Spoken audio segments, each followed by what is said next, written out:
Austria by Rihanna Baust, Taylor Plunkett, and Robbie Stark. Thesis. The Austrian Empire resurgence began with the Habsburger family increasing their power within hereditary possessions and influence, expanding Austrian influence in countries like the Spanish Netherlands, northern Italy, and briefly the Kingdom of Naples. This map of the Austrian Empire shows territorial changes from 1648 to 1795. So, as we know, the War of Spanish Succession was this major war between these major European powers, and the Treaty of Rastatt actually ended the state of war between Austria and France during the Spanish Succession. From this, Austria received from France Freiburg, and France had received Landau. In fact, the Austria-Habsburg Empire had the largest territorial extent in its history and became a major power in the Western and Southern Europe because of this treaty. And that's why this treaty is really important. It had a large impact on Austria as a power as a whole. And with it ending this tension between France and Austria.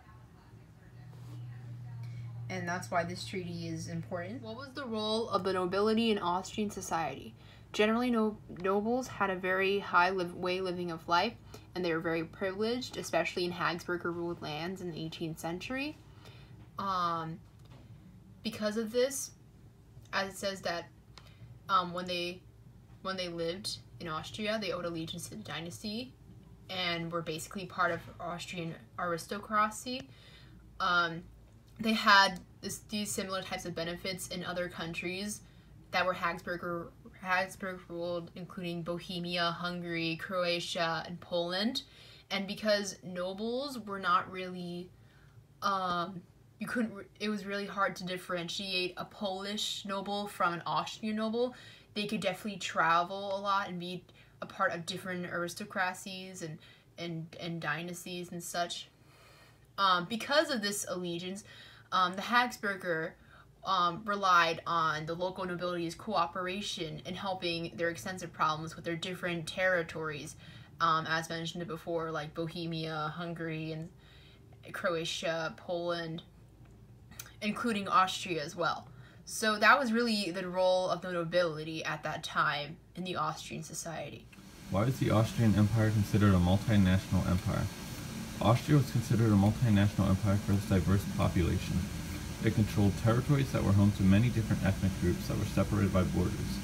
In the early 20th century, these ethnic groups would rally together for independence, which would lead to the start of the First World War. Okay, so how did the Habsburg family recover after the 30 Years' War? After losing power in the 30 Years' War, the Habsburg family became known as a dominant power in Central and Southeast Europe, after the Ottoman side had been defeated in the Battle of Zenta during the Austro-Ottoman War. The Treaty of Karlowitz. The Treaty of Karlowitz, signed on January 26, 1699, in Sremski Karlovici, modern-day Serbia, was a treaty that ended the hostilities between the Ottoman Empire and Austria and her allies. This brought an end to the Austro-Ottoman War and led to the transfer of Transylvania and much of Hungary from Turkish control to Austrian control. The treaty was signed after the defeat of the Ottomans at the Battle of Zenta. Okay, so the Peace of Belgrade was also called the Treaty of Belgrade, which was signed on September 18th, 1739 in Belgrade, Habsburg.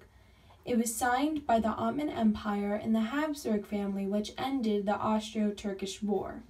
The Austro-Turkish War was a 5-year war which the Habsburg joined Imperial Russia in the fight against the Ottomans. The Peace of Belgrade led to the end of the Kingdom of Serbia. The Kingdom of Serbia, which is present-day Serbia, would be the territory that would await the next Habsburg-Ottoman War, which was to be temporarily again to be included in the Habsburg monarchy. So Maria Theresa was the Austrian queen who lived in the War of Austrian Succession. She started her 40-year reign when her father, Emperor Charles VI, died in October 1740. Charles VI devoted his energy throughout his reign to seeking the approval of his family, the estates of his realms, and the major foreign power for the document called the Pragmatic Sanction. The Pragmatic Sanction was a document declaring Maria Theresa as the rightful heir and also declaring foreign powers were not welcome to take Austrian lands. As you can see here in these photos, on the left it's Maria Theresa, and then on the right it's her father, Charles VI. So the role of Maria Theresa in the Austrian succession: she granted the aristocracy some independence, especially in Hungary. She took steps to strengthen power of the crown in Hungary. She had an efficient system of tax collection that extended funds from clergy to nobles. She established several central councils dealing with governmental problems. She sought to bring all educational institutions into service of the crown, which meant she wanted governmental officials to have a great educational background. She expanded primary education on local levels. So the thing about Maria Theresa is that she also cared about the lower class, or poor. So she brought assistance by extending authority of royal bureaucracy over local nobles and decree limits on the amount of labor, or robots. Robot is the amount of labor landowners demanded from peasants. And she also anticipated policies of her son, Joseph II. Joseph II. So from the previous slide, Joseph II is the son of Maria Theresa, and he was also the Austrian king who further centralized the government.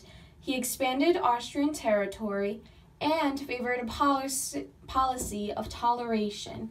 He also improved the economy and abolished serfdom. That's it with our presentation. Thank you for watching.